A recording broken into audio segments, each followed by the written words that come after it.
கிருஷ்ணகிரி அருகே உள்ள வேட்டியம்பட்டி கிராமத்தில் இந்திய தொழிலாளர் கட்சி மற்றும் இந்திய தொழிலாளர் பேரவை சார்பில் நடைபெற்ற கூட்டத்தில் ஏழை எளிய மக்களுக்கு கரும்பு, அரிசி உள்ளிட்ட பல்வேறு நலத்திட்ட உதவிகள் வழங்கும் விழா நடைபெற்றது.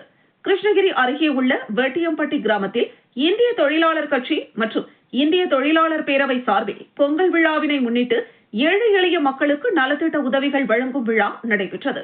சங்கத்தின் மாநில தலைவர் சிவக்குமார் தலைமையில் நடைபெற்ற இந்த விழாவிற்கு சங்கத்தின் மாநில பொருளாளர் மனோகரன், மாவட்ட தலைவர் காளியப்பன், சங்கத்தின் செயலாளர் யுவராஜ் ஆகியோர் முன்னிலை வகித்தனர்.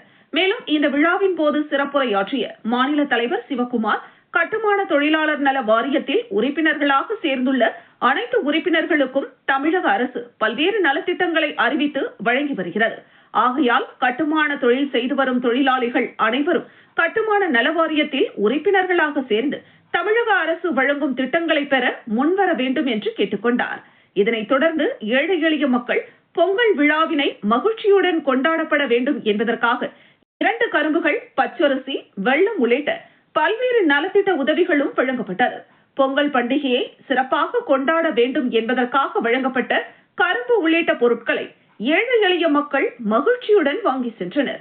மேலும் இந்த விழாவில் இந்திய தொழிலாளர் கட்சி மற்றும் இந்திய தொழிலாளர் பேரவையை சேர்ந்த பலர் கலந்து கொண்டனர்.